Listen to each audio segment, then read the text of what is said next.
ছাত্রছাত্রীরা, এই মুহূর্তে তোমাদের জন্য সবথেকে গুরুত্বপূর্ণ এবং একটা বড় আপডেট নিয়ে চলে এসেছি আমি, তোমাদের এসপি ম্যাম। কিসের আপডেট?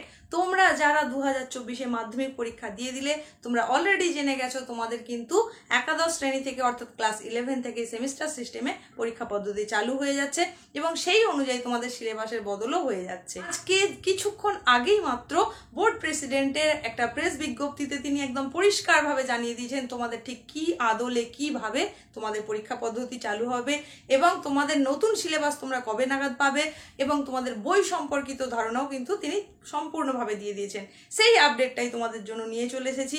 তোমরা কিভাবে, কখন, কোন সময় পরীক্ষা দেবে, সেই পরীক্ষার পদ্ধতি বা ধরন ধারণ কি হতে চলেছে সেই সম্পর্কে যেহেতু তোমাদেরকে এখন আমি জানাতে চলেছি, তাই খুব মন দিয়ে ভিডিওটা দেখে নাও। প্রথম থেকে শেষ পর্যন্ত মন দিয়ে দেখতে থাকলে তোমাদের এই পরীক্ষা পদ্ধতি নিয়ে যার যা মনে দ্বন্দ্ব ছিল, যা কিছু জিজ্ঞাসা ছিল, সব কিছু একেবারে ক্লিয়ার হয়ে যাবে। তোমরা যারা সবে মাত্র মাধ্যমিক পরীক্ষা দিয়েছো অর্থাৎ 2025-এ তোমরা যারা ক্লাস 11-এর পরীক্ষা দেবে তাদের জন্য সেমিস্টার সিস্টেম চালু হয়ে গেল।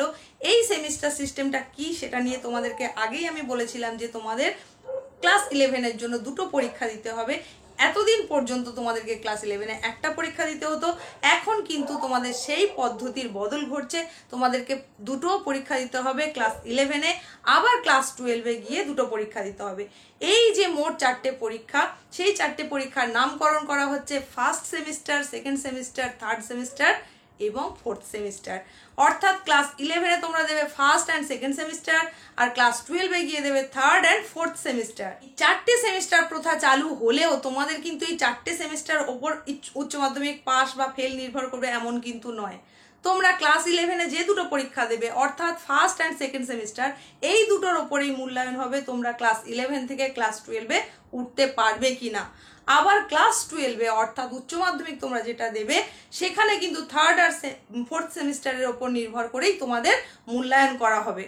বোর্ড প্রেসিডেন্টের কথা অনুযায়ী তোমাদের এই যে 4টে সেমিস্টার হচ্ছে, সেই 4টে সেমিস্টারের পরীক্ষা পদ্ধতির ক্ষেত্রেও তিনি বলে দিয়েছেন যে আমূল পরিবর্তনটা ঘটছে সেটা হচ্ছে কি, তোমাদের ফার্স্ট সেমিস্টার এবং থার্ড সেমিস্টার অর্থাৎ তিনি এটাকে যেটা বলেছেন সেটা হচ্ছে অড সেমিস্টার, মানে ফার্স্ট এবং থার্ড সেমিস্টার অর্থাৎ ক্লাস 11-এর প্রথম পরীক্ষা এবং ক্লাস 12-এর প্রথম পরীক্ষা, এই দুটো পরীক্ষায় কিন্তু তোমাদের হচ্ছে এমসিকিউ কোশ্চেন অর্থাৎ একেবারে ছোট 1 নম্বরের প্রশ্ন থাকবে, multiple choice type question answer থাকবে। সেখানে একটা প্রশ্নের নিরিখে 4টে অপশন থাকবে, তোমাদেরকে বেছে নিতে হবে। এই ধরনের প্রশ্ন থাকছে একেবারেই তোমাদের ফার্স্ট আর থার্ড সেমিস্টার অর্থাৎ ক্লাস 11-এর প্রথম পরীক্ষা এবং ক্লাস 12-এর প্রথম পরীক্ষা, যে পরীক্ষাটা হবে তোমাদের নভেম্বর মাসে। ইভেন্ট সেমিস্টার অর্থাৎ তোমাদের সেকেন্ড এবং ফোর্থ সেমিস্টার, এই জায়গায় থাকছে তোমাদের এসএকিউ প্রশ্ন, এমনকি সেখানে বড় প্রশ্নও থাকছে। অর্থাৎ সেকেন্ড এবং ফোর্থ সেমিস্টারে মানে তোমাদের ক্লাস 11-এর ফাইনাল যেটা থাকছে সেকেন্ড সেমিস্টার এবং ক্লাস 12-এর ফাইনাল যেটা থাকছে, সেই জায়গায় থাকছে তোমাদের কিন্তু এসএকিউ এবং ব্রড টাইপ কোশ্চেন অ্যান্সার। এই জায়গায় বোর্ড প্রেসিডেন্ট আরো যেটা বলেছেন সেটা হচ্ছে তোমাদের জন্য কিন্তু ক্লাস 11-এর যে দুটো সেমিস্টার হচ্ছে অর্থাৎ ফার্স্ট অ্যান্ড সেকেন্ড সেমিস্টার, যার ভিত্তিতে মূল্যায়ন হয়ে তোমরা ক্লাস 12-এ উঠবে, সেই পরীক্ষাটা হবে তোমাদের নিজের স্কুলে। সেখানে তোমাদের নিজেদের ক্লাসের শিক্ষকরাই কিন্তু প্রশ্ন অ্যারেঞ্জ করবেন, তবে গাইডলাইন থাকবে অবশ্যই শিক্ষা সংসদের তরফ থেকে। কত মার্কের প্রশ্ন কোন চ্যাপ্টার থেকে কিভাবে দিতে হবে সেই সমস্ত গাইডলাইনটা বোর্ড থেকে নির্ধারণ করে দেওয়া হবে। প্রশ্ন কিন্তু করবেন স্কুলের টিচাররাই এবং তোমরা নিজের স্কুলেই এই পরীক্ষাটা দিতে পারবে। আর ক্লাস 12-এ গিয়ে একটু আলাদা হয়ে যাচ্ছে, সেখানেও তোমাদের দুটো সেমিস্টার হচ্ছে। এই দুটো সেমিস্টারের ক্ষেত্রে কিন্তু তোমাদেরকে দুটোই বাইরের স্কুলে গিয়ে পরীক্ষা দিতে হবে এবং প্রথমবারে অর্থাৎ থার্ড সেমিস্টার যেটা, সেটা তোমাদের এমসিকিউ টাইপ কোশ্চেন অ্যান্সার থাকবে, সেটাও গিয়ে তোমাদেরকে অন্য স্কুলে পরীক্ষা দিতে হবে। আবার ওই একই স্কুলে তোমাকে কিন্তু ফোর্থ সেমিস্টারটাও দিতে হবে। ভিডিওতে তোমাদেরকে টোটালি সেমিস্টার সিস্টেমটাকে বোঝানোর চেষ্টা করলাম, আশা করি তোমরা বুঝতে পেরেছো। এরপরেও যদি তোমাদের কারোর মনে কোথাও কোনো প্রশ্ন থেকে থাকে তাহলে অবশ্যই লিখে জানাতে পারো। কোনো জায়গায় যদি তোমাদের কোথাও কোনো সমস্যা হয়ে থাকে তাহলে অবশ্যই সেটা লিখে জানাতে পারো, কার কোন জায়গাটায় বুঝতে অসুবিধে হলো। আর যদি তুমি বুঝতে পেরে থাকো তাহলে তুমি বন্ধুদের মধ্যে ব্যাপারটাকে আরো শেয়ার করে দাও। বলি তোমাদের সিলেবাসের কথা। সিলেবাসের ক্ষেত্রে তোমাদের তিনটে যে স্ট্রিম আসছে অর্থাৎ সায়েন্স, আর্টস আর কমার্স, এই ক্ষেত্রে আমূল সিলেবাস বদলে যাচ্ছে আর্টসের সিলেবাসে। সায়েন্সের সিলেবাসের অতটাও বদল হচ্ছে না, কিন্তু কমার্সের সিলেবাসেও কম বেশি বদল ঘটছে। তবে সব থেকে বেশি চেঞ্জিং আসছে কিন্তু আর্টসের সিলেবাসের ক্ষেত্রে। তাই আর সেই সিলেবাসটা কি হতে চলেছে সেটাও খুব শিগগির শিক্ষা সংসদের তরফ থেকে জানিয়ে দেওয়া হবে, এবং প্রত্যেকটা সিলেবাস কেমন হতে চলেছে সেই অনুযায়ী গাইডলাইন দিয়ে দেওয়া হবে। সিলেবাসের বই তোমরা এখনই পেতে পারবে না, বইটা পেতে কিছু হলেও সময় লাগবে, কারণ সবে মাত্র তোমাদের সিলেবাস জানানো হচ্ছে। এরপরে সমস্ত বই প্রকাশনী সংস্থার কাছে ব্যাপারটা যাবে, সেই সমস্ত বইগুলো তৈরি হবে, তারপর তাদের সেটাকে অ্যাপ্রুভ হতে হবে, তারপরেই কিন্তু তোমরা বই পেতে পারবে। তাই তোমাদের নতুন সিলেবাসের বই পেতে গেলে কিন্তু আরো বেশ কিছুটা সময় লেগে যাবে। বলে রাখি, এতদিন পর্যন্ত তোমরা ক্লাস 11-এ যেমন বাংলার আর ইংরেজির বইটা সরকারিভাবেই পেয়েছিলে, এখনো কিন্তু ঠিক একই রকম ভাবেই তোমরা পেয়ে যাবে। স্কুলের তরফ থেকে তোমরা বাংলা আর ইংরেজি বইটা পেয়ে যাবে, বাকি বইগুলো তোমাদেরকে কিনতে হবে। এবার আসছি নম্বর বিভাজনের কথায়। তোমাদের এতদিন পর্যন্ত পুরনো সিলেবাসে নম্বর বিভাজন যেমন ছিল সেই রকমই থাকছে, অর্থাৎ তোমাদের প্র্যাকটিক্যাল সাবজেক্টে 70 নম্বরের রিটেন পরীক্ষা দিতে হবে, 30 নম্বরের প্র্যাকটিক্যাল পরীক্ষা দিতে হবে। বাকি যে সমস্ত সাবজেক্ট রয়েছে প্র্যাকটিক্যাল বেস নয় যে সাবজেক্টগুলো, সেখানে তোমাদেরকে 80 নম্বরের রিটেন পরীক্ষা দিতে হবে আর 20 নম্বরের প্রজেক্ট থাকবে। এই সিস্টেমের কিন্তু কোনো অন্যথা হচ্ছে না। তাহলে সেমিস্টার সিস্টেমে তোমরা দুটো সেমিস্টারে কি ভাবে পরীক্ষা দেবে? তোমাদের যে যে সাবজেক্টগুলো 70 নম্বরের রিটেন পরীক্ষা ছিল সেগুলোকেই তোমাদের দুটো ভাগে ভেঙে দেওয়া হচ্ছে, অর্থাৎ তোমরা ফার্স্ট সেমিস্টার দেবে 35 নম্বর আর সেকেন্ড সেমিস্টার দেবে 35 নম্বর। এক্ষেত্রে তোমাদের 30 নম্বরের যেটা কিন্তু প্র্যাকটিক্যাল ছিল সেখানে কোনো বিভাজন থাকছে না।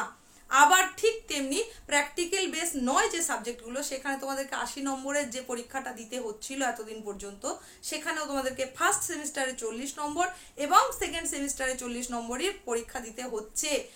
এই ক্ষেত্রে ক্লাস 11-এর নিয়মটা যেমন বললাম ঠিক একই নিয়ম থাকছে ক্লাস 12-এর ক্ষেত্রেও।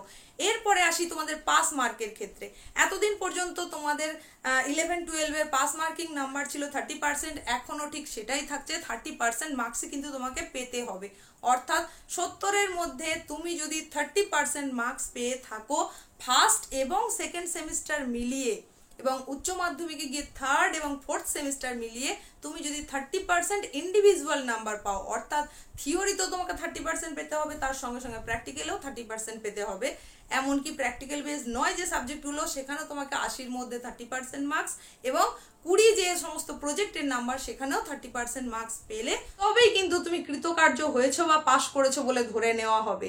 অর্থাৎ তোমাদেরকে এটা আরো ক্লিয়ার কাট করে বুঝিয়ে দেওয়ার জন্য বলতে চাইছি, 70 নম্বরের মধ্যে তোমাদেরকে তাহলে পেতে হচ্ছে 21 নম্বর, সেটা কি ফার্স্ট এবং সেকেন্ড সেমিস্টার মিলিয়ে। আবার যারা 80-তে যে সাবজেক্টগুলো 80-তে দিচ্ছ সেখানে কিন্তু তোমাদেরকে পেতে হচ্ছে 24 নাম্বার, আর তোমাদের প্র্যাকটিক্যাল সাবজেক্টের ক্ষেত্রে পেতে হচ্ছে 9, আর প্র্যাকটিক্যাল নয় প্রজেক্ট যেগুলো দিচ্ছ তোমরা 20 নম্বরে সেখানে পেতে হচ্ছে 6। ইন্ডিভিজুয়ালি এই নাম্বারটা তোমাদেরকে পেতেই হবে, অর্থাৎ প্র্যাকটিক্যাল বেস যে সমস্ত সাবজেক্ট সেখানে তোমাকে 21 প্লাস 9 দুটো সেমিস্টার মিলিয়ে পেতে হবে, আর যেগুলো প্র্যাকটিক্যাল বেস নয় সেই সাবজেক্টগুলোতে পেতে হবে 24 প্লাস 6।